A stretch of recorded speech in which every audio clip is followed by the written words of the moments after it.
How I love this place. You know, when I first came to Cyprus, my first feeling was of abandonment, in many different ways.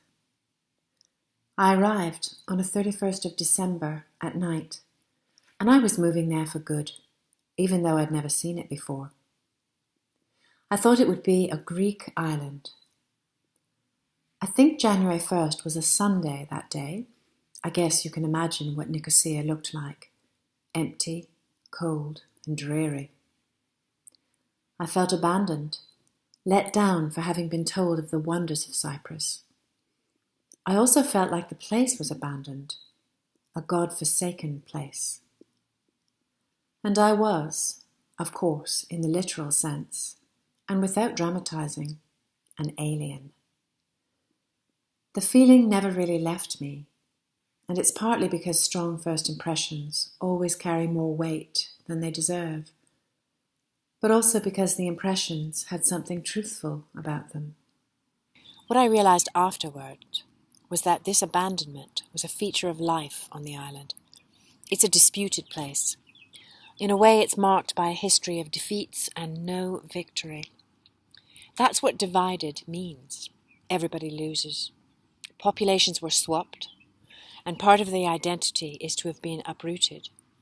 The culture has some resignation to it, and I think people who think of it as populations clinging to their roots or their land get it upside down.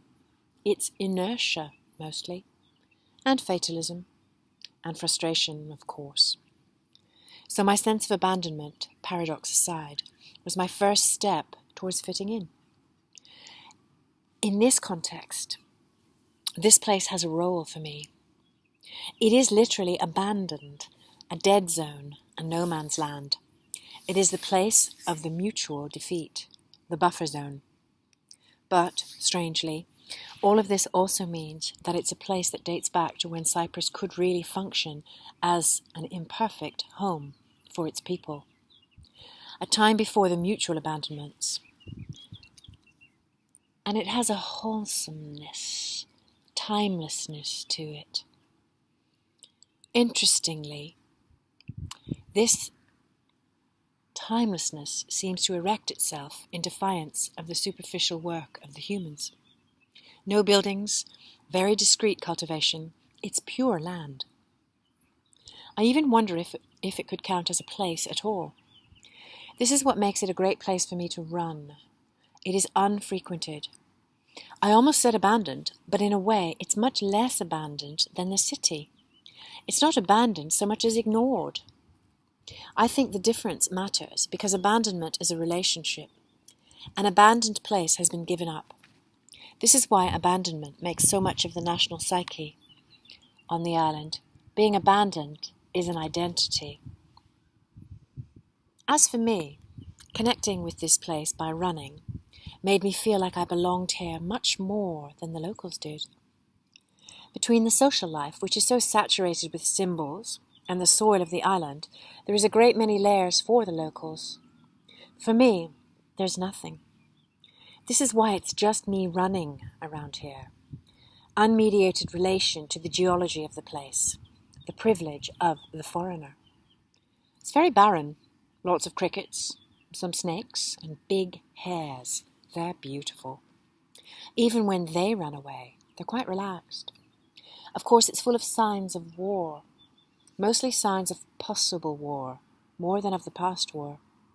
A couple of trenches, buried army posts, silly flags painted on the rocks on both sides. But the job of the army, mainly, is to be invisible. It must be able to do without being seen. Pure, latent power, almost. If anything, it transforms the creek into a stage. Being surrounded by the army posts makes the path look like it's a latent place of action. It's a creek, a location, maybe, but it can become a place any time. Not a place yet, it has no history. It is not a context for anything, but it has the material existence that makes it a possible battlefield. When or if it becomes one, the creek, of course, will disappear, and it won't be a good place to run anymore. if running means emptying your head, letting your body take charge of your own being, reducing yourself to it entirely. That is to say, if running means turning a person into a body. People are in places, and bodies are in locations. This place makes me want to run, because being a person here is inappropriate. It helps you to be a body, to be in a location that is not yet a place. This is why I feel so much for the soldiers in the army posts. They are bodies, if fighting, but right now they're literally wrapped in symbols, and their body cannot break free, in a place that doesn't accommodate for it.